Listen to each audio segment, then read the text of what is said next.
Polres Kutai Timur mengambil langkah proaktif untuk mewujudkan Astacita Presiden Republik Indonesia Prabowo Subianto terkait dengan ketahanan pangan. Sejumlah upaya dilakukan untuk menopang ketahanan pangan di tingkat lokal dan juga menjadi contoh adanya sinergi dan kolaborasi antara sektor pertanian dan juga aparat keamanan. Apa saja upaya yang dilakukan untuk menopang ketahanan pangan di wilayah Kutai Timur? Inilah yang akan kita bahas dalam fokus redaksi pekan ini. Namun sebelum itu kita saksikan berita pengantar berikut ini. Polres Kutai Timur terus mendukung program ketahanan pangan melalui penanaman komoditas jagung. Penanaman jagung ini merupakan wujud nyata bentuk dukungan Polres Kutim terhadap program Astacita Presiden Republik Indonesia Prabowo Subianto. Untuk mewujudkan program ketahanan pangan ini, Polres Kutai Timur juga bersinergi dengan sejumlah perusahaan yang merupakan mitra dalam program ketahanan pangan di Kutai Timur. Sebelumnya, Polres Kutim bersama sejumlah perusahaan yang menjadi mitra dalam program ketahanan pangan ini telah sepakat untuk menyiapkan masing-masing 5 hektar dari lahan perusahaan untuk dijadikan lahan ketahanan pangan komoditas jagung. Wakapolres Kutai Timur Kompol Ahmad Abdullah mengatakan, Polres Kutai Timur berperan menjadi penggerak program ketahanan pangan berupa jagung, sekaligus mengawal dan mengamankan distribusi pupuk subsidi agar program ini dapat berjalan dengan baik. Sinergi yang dilakukan Polres Kutim yang melibatkan sejumlah mitra perusahaan serta masyarakat berhasil melakukan panen sebanyak 2 kali yang jumlah hasil panennya mencapai ratusan ton dengan hasil yang berkualitas baik. Dengan sinergi ini diharapkan bidang pertanian dapat semakin berkembang dan memberikan dampak positif bagi perekonomian masyarakat. Tim Liputan TVRI Kalimantan Timur melaporkan.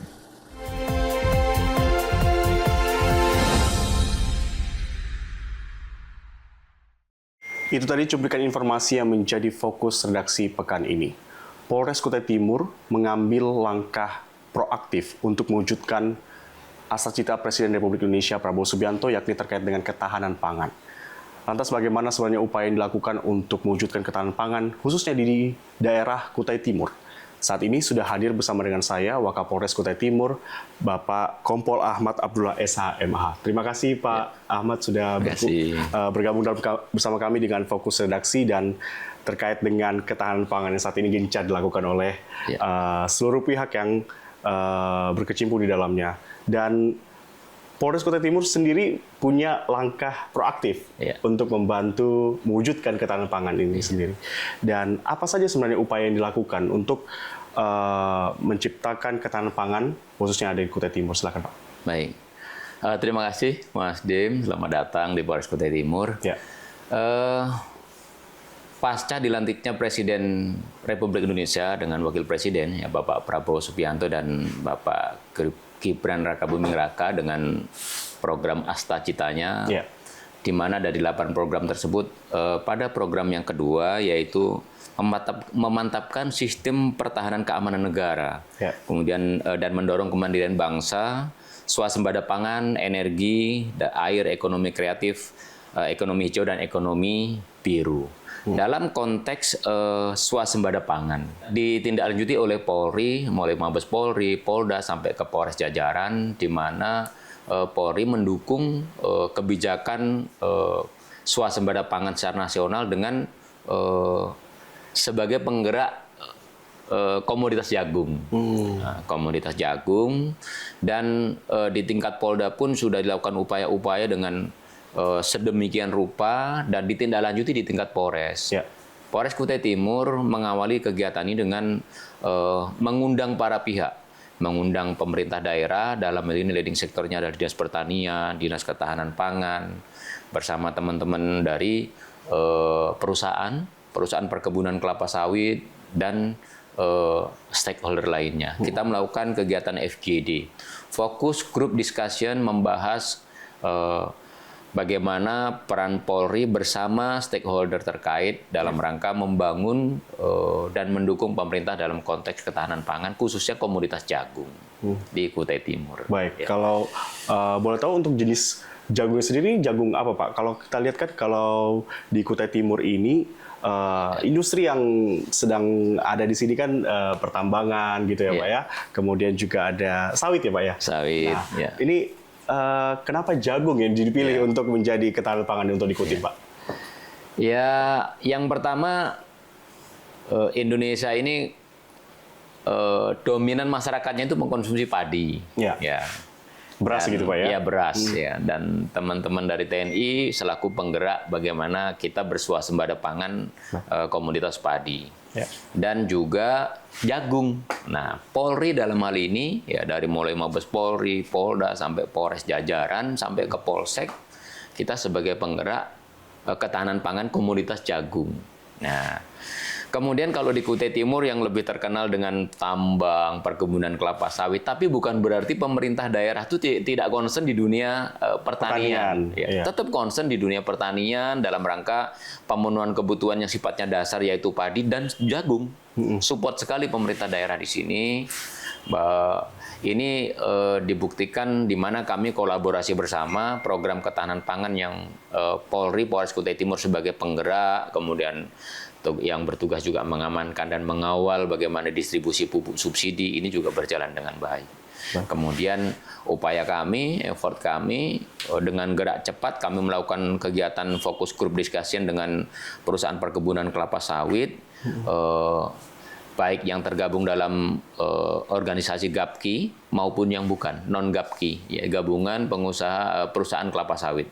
Kita lakukan fokus group discussion di Polres, dihadiri oleh instansi terkait dan sepakat. Semua perusahaan sawit mendukung masing-masing perusahaan mengalokasikan 5 hektar dari lahannya untuk dijadikan lahan ketahanan pangan komoditas jagung. Dan Polri, ya Polri dalam hal ini Polres Kutai Timur, Kapolres, kemudian para Kapolsek jajaran, kita menggerakkan rekan-rekan Babin Kamtipmas. Rekan-rekan Babin Kamtipmas selaku penggerak dan selaku pengawal di lapangan bagaimana pelaksanaan ketahanan pangan komoditas jagung ini benar-benar berjalan sesuai dengan target-target yang ditentukan. Baik, tadi setelah Bapak membahas terkait dengan FGD, kemudian ada kolaborasi di sana antara perusahaan swasta dan juga Polri. Dan kemudian apakah ada pihak dari masyarakat sendiri, misalnya saja Gapoktan begitu atau kelompok-kelompok tani yang memang juga ditugaskan untuk membantu dan bersinergi begitu Pak? Iya, benar sekali. Jadi konsep tanaman ketahanan pangan komoditas jagung ini ada jagung yang monokultur oleh kelompok tani dan monokultur tumpang sari bekerjasama dengan perusahaan. Ya, jadi kalau monokultur oleh kelompok tani itu tentu kelompok tani yang ada di desa-desa. Kemudian kalau monokultur tumpang sari komoditas jagung dengan perusahaan tentu masuk dalam areal perusahaan, di mana masing-masing perusahaan menyiapkan 5 hektar lahannya untuk ditanami jagung. Konsepnya adalah konsep tumpang sari, tetapi karena perusahaan perkebunan kelapa sawit yang ada di Kutai Timur yang pada dasarnya sudah tanaman menghasilkan sehingga tidak memungkinkan dilakukan tumpang sari, ya. Sehingga mereka menyiapkan memang 5 hektar khusus di area IUP-nya untuk ditanami. Berarti khusus jagung. Ya Pak ya, tersendiri begitu Pak ya. Baik. Nah, ketika kita bicara tentang peran Polri sendiri, khususnya Polres Kutai Timur, berapa personil yang diterjunkan ke lapangan langsung untuk membantu masyarakat dalam ketahanan pangan ini? Apalagi kalau kita lihat memang udah dua kali panen Pak ya? Iya, 2 kali. Ini suatu bentuk yang harus diapresiasi begitu. Bagaimana Pak? Baik, di wilayah hukum Polres Kutai Timur ini kan membawahi 10 polsek dan di mana seluruhnya itu ada 18 kecamatan dengan 10 polsek dengan total desa 139 desa, 2 kelurahan. Tentu dari masing-masing desa ini ada Babin Kamtipmas. Ya. Babin Kamtipmas lah yang memang langsung turun ke lapangan, di backup oleh Kapolsek secara berjenjang untuk melakukan kegiatan-kegiatan yang tadi itu menggerakkan bagaimana ketahanan pangan jagung ini berjalan. Baik dari sisi perusahaan tadi, perusahaan perkebunan kelapa sawit maupun kelompok tani. Jadi setiap hari tugas Babin Kamtipmas selain melakukan tugas pokoknya mengedukasi masyarakat terkait dengan Har Kamtipmas, dia juga punya tugas lain yaitu mendorong dan menggerakkan masyarakat untuk membangun ketahanan pangan di bidang komoditas jagung. Kalau di lingkup kelompok tani, tanaman jagung ada yang tanaman jagung manis, ada juga tanaman jagung pipil. Sifatnya untuk kebutuhan masyarakat desa setempat, pemenuhan kebutuhan lokal jagung. Tetapi kalau untuk tumpang sari, ya jagung tumpang sari di perusahaan itu otomatis jagung pipil. Jagung pipil juga untuk kebutuhan masyarakat setempat dan saat ini juga kami sudah, ini adalah panen yang kedua, kuartal kedua, dan luar biasa.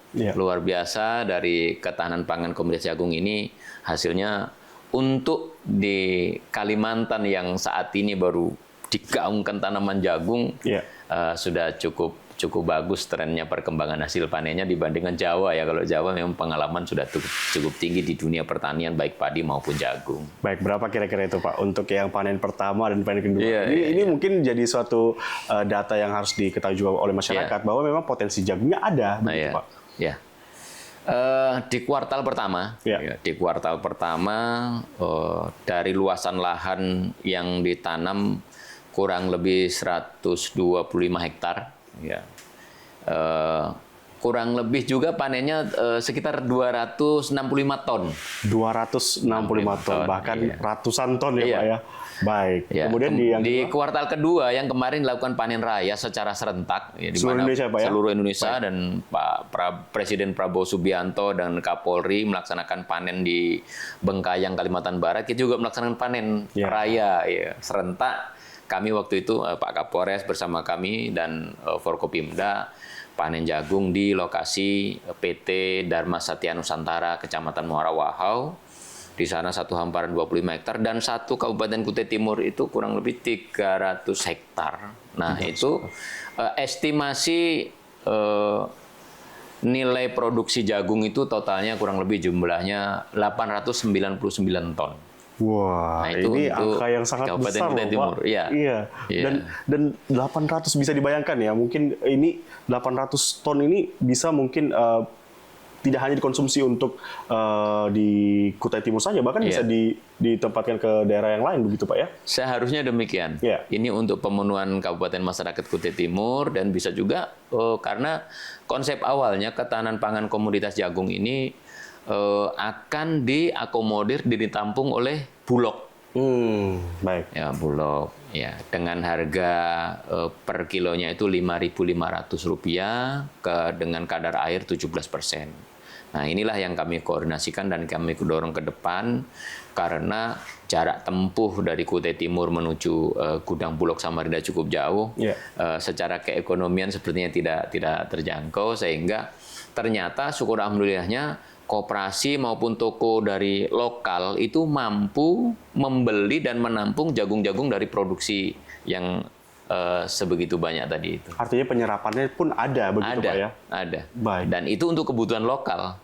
Iya, luar biasa. Pastinya untuk kebutuhan lokal saja sudah terpenuhi begitu ya, apalagi untuk di luar. Dan salah satu juga aspek yang mungkin jadi pertimbangan begitu Pak terkait dengan bibit. Kemudian juga yang saat ini masyarakat mungkin ingin mengetahui terkait dengan pupuknya bagaimana, proses perawatannya bagaimana. Ini apakah Polri juga turun langsung di bagian situ, kemudian untuk memastikan memang bisa sukses berhasil begitu Pak? Baik, karena kita ini kan sinergis. Siap. Polri selaku penggerak, pengawal, dan mengamankan bagaimana distribusi pupuk. Kita sinergi dengan pemerintah daerah, di mana Dinas Pertanian juga hadir di sana. Kita sering mengadakan rapat koordinasi, dalam tataran teknis pun kita berjalan, di tingkat kecamatan dengan Kepala Balai BPP, sampai ke penyuluh pertanian lapangan, PPL, di tingkat desa. Kita selalu bekerja sama. Bagaimana benar-benar pelaksanaan program ketahanan pangan ini berjalan sesuai dengan target yang ditentukan. Kalau di tingkat Polres itu ada Satgas Gugus Tugas Ketahanan Pangan Komoditas Jagung. Ya, selama ini kolaborasi kami cukup baik dan kalau untuk bibit jagung selama ini ya kita koordinasi dengan Dinas Pertanian. Dia memberikan akses link toko-toko dan distributor khusus bibit jagung pipil. Itulah yang kita berikan akses kepada perusahaan untuk membeli di tempat-tempat yang memang sudah menjadi rujukan di mana bibit jagung pipil tersebut berkualitas. Baik, Iya. dari bibitnya sudah ditolong, pupuknya juga sudah dikawal, Diberi akses dan dikawal. Iya. Bahkan untuk menggerakkan masyarakat, Polri juga turun tangan di sana. Iya. Lantas saya mau bertanya, setelah Bapak melakukan peninjauan di lapangan, melihat langsung, Iya. kemudian juga Polri ikut turun tangan menanam, kemudian sampai memanen, Iya. bagaimana respon masyarakat, Pak? Luar biasa, Iya. sangat antusias. Kemudian teman-teman dari BPP, Balai Penyuluh Pertanian di tingkat kecamatan maupun teman-teman PPL di lapangan, sangat antusias, senang sekali karena ya kita bersama-sama bahwa tugas mereka terkait dengan swasembada pangan, baik padi maupun jagung, mereka tidak berjalan sendiri. Artinya ada kami-kami yang melakukan pendampingan dan membuat masyarakat itu semakin antusias untuk ya bercocok tanam jagung, bahkan perusahaan. Baik. Iya. Kalau kita melihat dari kontur tanah dan kualitas tanah di Kutim, apakah memang sudah sesuai, Pak, Iya. untuk penanaman jagung? Meskipun memang Iya. tadi sudah dipanen ya, Pak, ya? Iya. Bagaimana, Pak? Iya, memang tentu dunia pertanian di Kalimantan dengan di Jawa berbeda, ya kontur tanahnya berbeda. Kalau di Jawa dari sejak zaman kolonial Belanda pun sudah memang pertanian Subur-subur gitu, Pak, ya? subur ya. Dari masalah padi, jagung, semua hidup. Iya. Kemudian dari pengalaman bercocok tanam di sana juga cukup tinggi pengalaman dari para petani. Nah, di Kalimantan Timur ya khususnya di Kutai Timur ini kita baru belajar menanam jagung, di mana semua kita coba gerakkan. Kalaupun dinamika permasalahan yang muncul, misalnya ada hama tikus atau ada hama ulat, Iya. bahkan ada yang banjir. Nah, ini lagi-lagi cuaca, Pak, ya? Lagi-lagi cuaca. Inilah dinamikanya. Kalau di Jawa itu masa tanam itu pada saat masa-masa penghujan, Ya. dan sudah diprediksi nanti 3 bulan ke depan atau masuk bulan keempat di masa panen itu masuk kemarau. Sudah jelas itu panen gitu. Tapi kalau di sini cuaca tidak bisa diprediksi, hari ini hujan, besok tidak, dan sebaliknya. Ya. Sehingga ya itu juga sangat berpengaruh dengan kesuburan dari jagung tersebut. Meskipun perlakuannya sama, tetapi kontur tanah, keasaman tanah, kemudian cuaca ini sangat berpengaruh dengan hasil. Artinya PR-nya cukup banyak, Pak, Cukup ya? banyak, ya cukup banyak. Kalau taruhlah di Jawa itu proses bagaimana bertani jagung itu levelnya sudah dinilai 8, kalau kita mungkin baru 5 atau masuk di angka 6 itu sudah bagus. Sudah bagus ya? Iya. Jadi ada beberapa tantangan yang harus dihadapi. Iya. Begitu. Kemudian kalau penyesuaian apa yang dilakukan, Pak, untuk menghadapi tantangan-tantangan begitu, Pak? Ya, dari kuartal pertama Ya. sampai kuartal kedua tentu banyak yang harus dievaluasi. Betul. Baik dari sisi pengolahan lahannya, kemudian pemupukannya, tanah dengan kadar asam yang tinggi dinetralkan dengan diberikan dolomit, kemudian sampai layak ditanami kembali, kemudian bagaimana proses penyiangannya, sampai bagaimana tidak adanya hama baik tikus maupun ulat. Nah, ini tentu menjadi pembelajaran dari kuartal pertama, dan kuartal kedua mengalami peningkatan lebih baik. Memang dari luasan lahan pada kuartal pertama ke kuartal kedua juga mengalami peningkatan. Artinya dukungan perusahaan dan stakeholder cukup antusias dalam rangka mendukung ketahanan pangan komoditas jagung ini. Nah, kalau kita dari kualitas jagung sendiri, Pak, apakah kualitas jagung kita ini sudah di level yang seperti apa? Yeah. Kalau kita lihat dari jumlahnya, ini sudah sangat baik sekali, begitu. Mungkin atau cukup baik begitu, Pak. Tapi bagaimana dengan kualitasnya? Apakah memang ini sudah siap untuk sebagai perwakilan untuk ketahanan pangan begitu, Pak? Iya. Mewakili ketahanan pangan? Iya. Target terkait dengan hasil produksi cukup lumayan. Iya. Tetapi mengenai kualitas, kualitas di mana proses kemarin setelah produksi kita lakukan pengeringan dengan mesin dryer sesuai dengan standar. Wah, bahkan ada mesin ya, Pak? Mesin dryer. Wah, ini. Ada mesin dryer, alat mesin pertanian yang dengan teknologi modern milik Dinas Pertanian Kutai Timur. Kita lakukan pengeringan Dan disitulah bisa difilter mana yang kualitas bagus, kualitas sedang, dan kualitas kurang baik. Artinya bisa difilter begitu Ya, ya? difilter dari beberapa tahapan kualitas tadi itu peruntukannya tentu kalau yang kurang bagus untuk ternak. Ya. Ya. Kemudian yang bisa dikonsumsi tadi yang kualitas bagus. Nah ini dipilah-pilah, disitulah punya nilai keekonomian yang berbeda. Untuk target tahun ini, kuartal-kuartal selanjutnya apa yang sedang dipersiapkan? Ya. Ya. Karena baru-baru ini ya, kita lakukan panen secara serentak. Ya. Tentu mitra kerja kami, teman-teman dari perusahaan maupun kelompok tani, mempersiapkan lagi lahannya untuk ditanam jagung kembali. Untuk ditanam jagung kembali, tentu juga belajar di pengalaman kuartal 1 maupun kuartal 2. Baik.